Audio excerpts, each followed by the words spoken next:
the wine, and thou beside me singing in the wilderness. You said doctor, Omar. Doctor of what? Doctor of nothing, Miss Smith. It sounds important and hurts no one, unlike most doctors.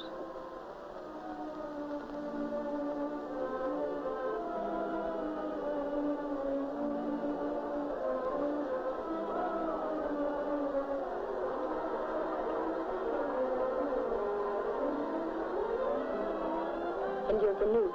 Is it as real as your title? Where were you born?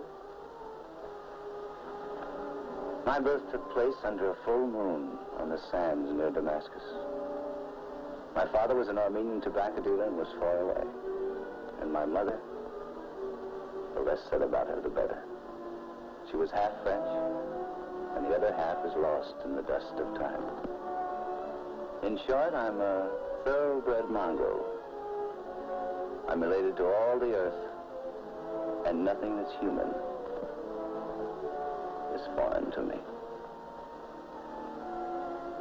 And perhaps you can explain how our friend suddenly vanished. We were alone since I first saw you.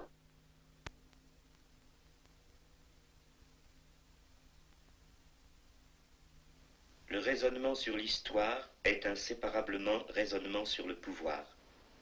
La Grèce a été ce moment où le pouvoir et son changement se discutent et se comprennent, la démocratie des maîtres de la société. Là était l'inverse des conditions connues par l'État despotique, où le pouvoir ne règle jamais ses comptes qu'avec lui-même, dans l'inaccessible obscurité de son point le plus concentré, par la révolution de palais, que la réussite ou l'échec mettent également hors de discussion.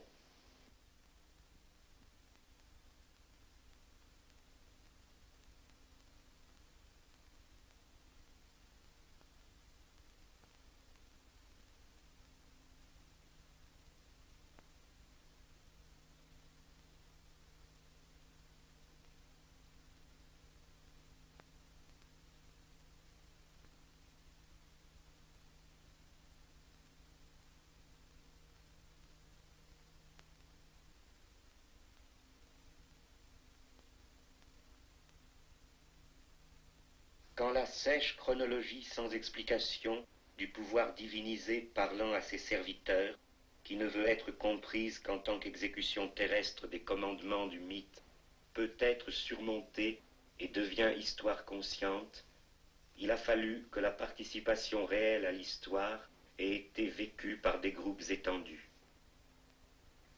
De cette communication pratique entre ceux qui se sont reconnus comme les possesseurs d'un présent singulier, qui ont éprouvé la richesse qualitative des événements comme leur activité et le lieu où ils demeuraient, leur époque, naît le langage général de la communication historique. Ceux pour qui le temps irréversible a existé y découvrent à la fois le mémorable et la menace de l'oubli. Hérodote d'Halicarnasse présente ici les résultats de son enquête afin que le temps n'abolisse pas les travaux des hommes.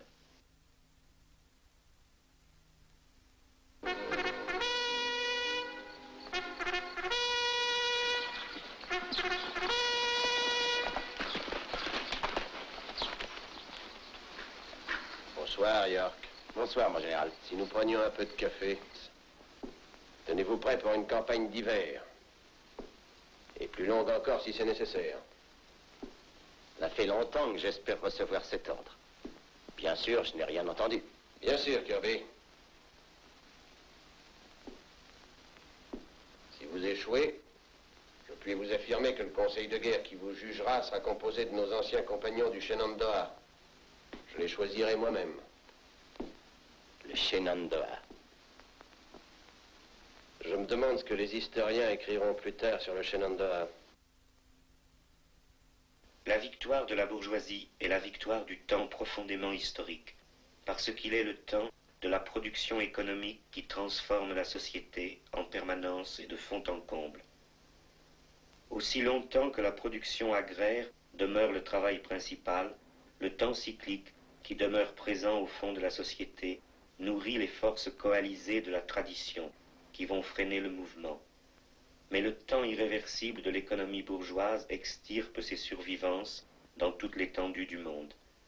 L'histoire qui était apparue jusque-là comme le seul mouvement des individus de la classe dominante, et donc écrite comme histoire événementielle, est maintenant comprise comme le mouvement général. Et dans ce mouvement sévère, les individus sont sacrifiés. L'histoire qui découvre sa base dans l'économie politique sait maintenant l'existence de ce qui était son inconscient, mais qui pourtant reste encore l'inconscient qu'elle ne peut tirer au jour. C'est seulement cette préhistoire aveugle, une nouvelle fatalité que personne ne domine, que l'économie marchande a démocratisée.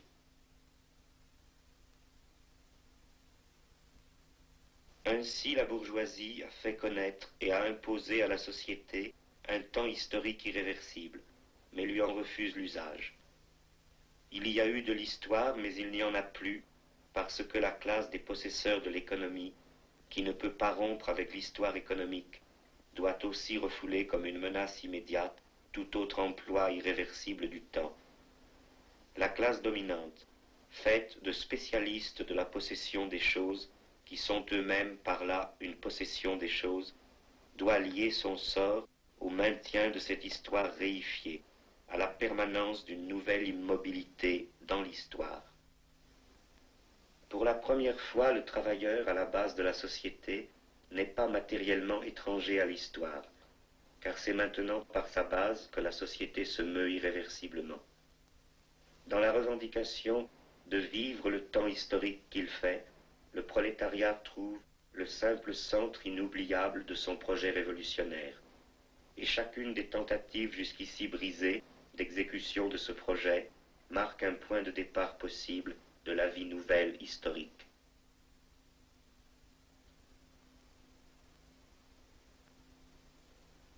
Avec le développement du capitalisme, le temps irréversible est unifié mondialement. L'histoire universelle devient une réalité, car le monde entier est rassemblé sous le développement de ce temps. Mais cette histoire, qui partout à la fois est la même, n'est encore que le refus intra-historique de l'histoire. C'est le temps de la production économique, découpé en fragments abstraits égaux, qui se manifeste sur toute la planète comme le même jour. Le temps irréversible unifié est celui du marché mondial et corollairement du spectacle mondial. Le temps irréversible de la production est d'abord la mesure des marchandises.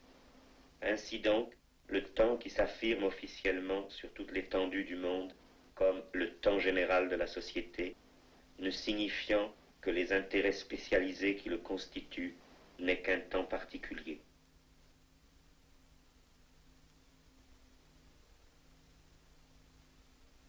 Comme un même courant se développent les luttes de classe de la longue époque révolutionnaire inaugurée par l'ascension de la bourgeoisie, et la pensée de l'histoire, la dialectique, la pensée qui ne s'arrête plus à la recherche du sens de l'étang, mais s'élève à la connaissance de la dissolution de tout ce qui est, et dans le mouvement dissout toute séparation. Cette pensée historique n'est encore que la conscience qui arrive toujours trop tard et qui énonce la justification post festum. Ainsi, elle n'a dépassé la séparation que dans la pensée. Le paradoxe qui consiste à suspendre le sens de toute réalité à son achèvement historique et à révéler en même temps ce sens en se constituant soi-même en achèvement de l'histoire, découle de ce simple fait que le penseur des révolutions bourgeoises des XVIIe et XVIIIe siècles n'a cherché dans sa philosophie que la réconciliation avec leurs résultats. Вставай, проклятием заклейменный, весь мир голодных и рабов, явись на хану